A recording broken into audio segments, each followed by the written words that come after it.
Hi everyone, Mrs. DeVita here again to show you how to draw animals from shapes.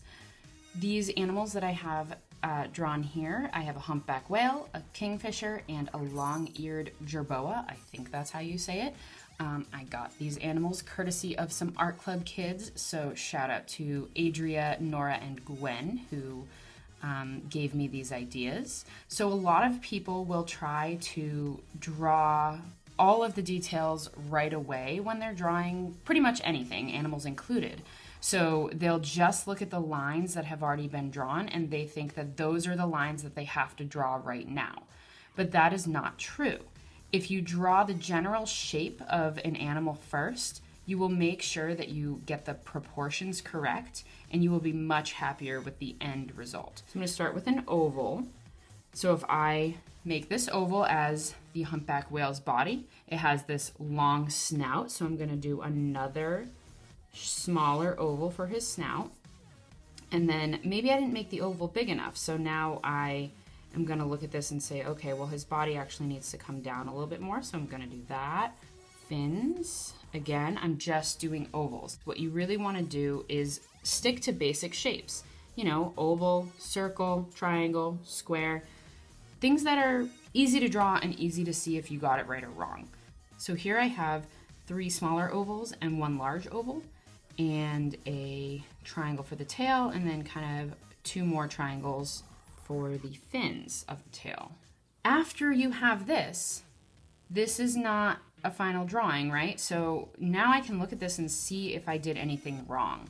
So as I'm looking at the general outline, I think I like what I did. Maybe this fin could be a little bit bigger. An important thing to keep in your mind when you're doing this is to draw really lightly, because if you're drawing dark, then it's going to be hard to erase these shapes that you don't necessarily want the whole shape. And now I'm just going to go, and again, really lightly, I'm going to try to get that outline.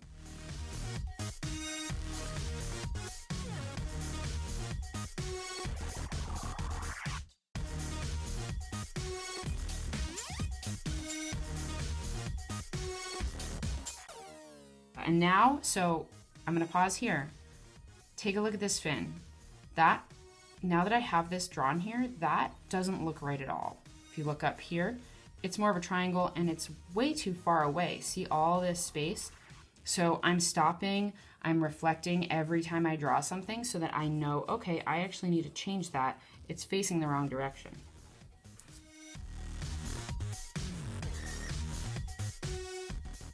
Okay. And now I'm going to erase some of those inside shapes. I'm going to give it his mouth. And so humpback whales have this really big, strange shaped mouth, and their eye is really low on their head.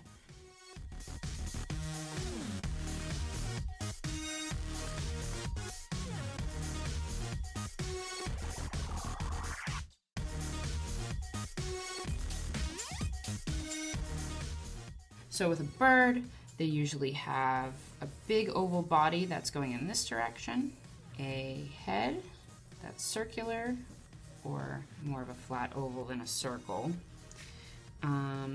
They have a triangular beak. You can always do a second oval for their wing, a little triangle for the tail. Different birds have different size tails, so you can always do a much larger triangle for a longer tail. You can do, some birds are more triangular wings. So just look at the shape of the animal. And then this little mouse over here. Okay, he's not a mouse, he's a jerboa, you know. I did just start with a body like this, but after I started to draw the details, I kind of wish I had done 2 circles because he's kind of folded in half a little bit. So I think I would normally do 2 circles. Sometimes you don't even have to use shapes, you can just use lines. So I'm gonna do that. His head be right here. He had a little nose. So let's see, I'll do a little square for the nose maybe.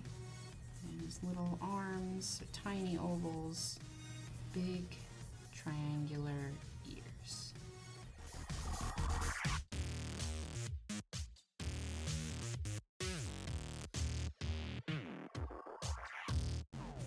as you can see here, I have multiple different animals, just the basic shapes, and then from there you can add details. Now, I've been drawing for a really long time. You guys have maybe never drawn animals before, so don't worry if yours doesn't look like mine. The goal here is for you to be able to look at an animal or a photo of an animal and break that animal down into shapes. And those shapes are going to change based on what position the animal is in. A cat has multiple shapes. The first time I think of a cat, I always think of when they're curled up in a little ball. And so when they're curled up, they're gonna be an oval body. Their head, I'm overlapping it here because it's in front of their body. And then they'll have their back leg here. I'll put ears on the head so that you can see it's the head. So triangle ears.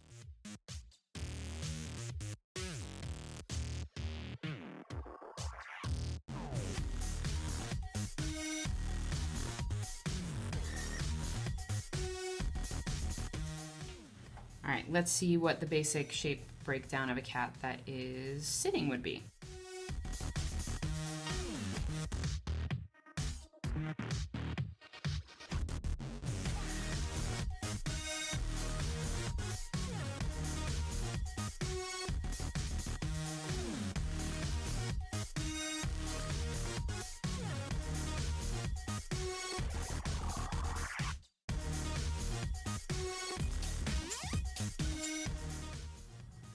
Maybe I made the head a little too big, you know, so maybe I'm gonna change the size of that.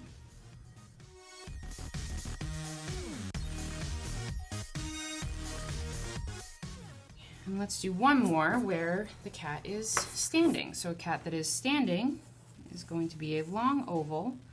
This is probably a good shape pattern to use for any four-legged animal. To keep it easy, you can just draw some rectangles for legs. And then, you know, they have their tail. I need to give this guy a tail. He would have a tail coming up from the back, maybe. Or you can make it curling around the front.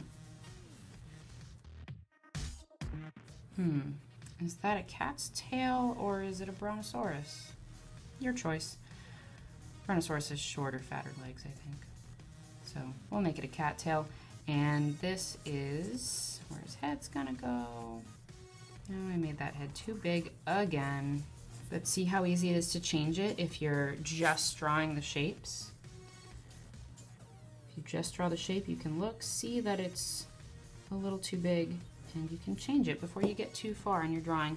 So, well, that's, like I said, this is kind of the easy way to draw legs. Now I'm gonna erase those and show you maybe another way. So the back legs, as you'll see here, I've made big ovals. That doesn't go away. They have pretty large, it's kind of like the equivalent of a thigh, I guess. It's not what it's called in a cat, but they have pretty large thighs. And same thing goes for up here. They have, like, the tops of their legs are gonna be a lot bigger than the bottoms of their legs. So I'm doing that to be the top of the leg. And then usually the legs actually angle like that in the back, and they'll go kind of straight down in the front.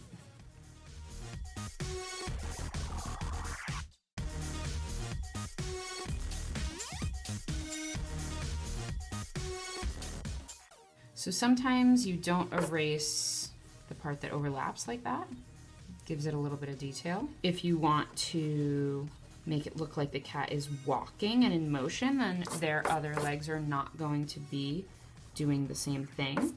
So maybe this one is more extended out. So I'm gonna put one here.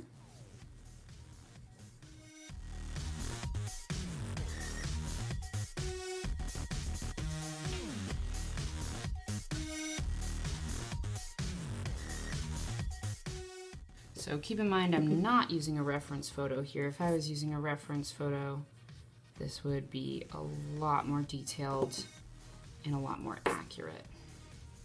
So this is just me drawing from my imagination. One of the reasons why I don't recommend that you draw from memory is because you might not know what shapes a cat is made up of. I've drawn a lot of cats, so I'm very familiar with the shapes that a cat is made up of.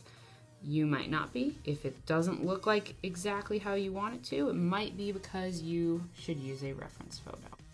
So there are the general shapes of animals. So again, think of using ovals, circles, triangles, squares sometimes. So your assignment is to pick 3 animals, and I would like them to all have different textures. Another example that I didn't do here is you could use insects. So you could use a bumblebee or an ant or a lobster. That's not an insect, but you know what I mean. You can think outside the box, but I would maybe suggest sticking with a more simple animal so that you're not drawing something that's super complicated with crazy textures and, you know, lots of different details to it.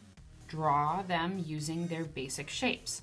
Now you can look up how to draw tutorials online, or some of you may even have a book of how to draw animals at home. You can definitely use those tutorials. A lot of people are tempted to just look at the picture and try to copy it, but artists always draw with basic shapes first if they are going to be really successful with getting the correct proportions. Start with these shapes, take a picture, and then move on to the details so that you can show me that you did use the basic shapes before adding the details. Once you have drawn your 3 animals with shapes and tried to get the details on them, you can put that aside and hold on to it, because the next tutorial I'm going to do is going to involve showing you how to create texture on these animals. How am I going to make this look like it has feathers? How am I going to make this look like it has fur? So I hope that you found this helpful and that you're excited to give drawing animals a try.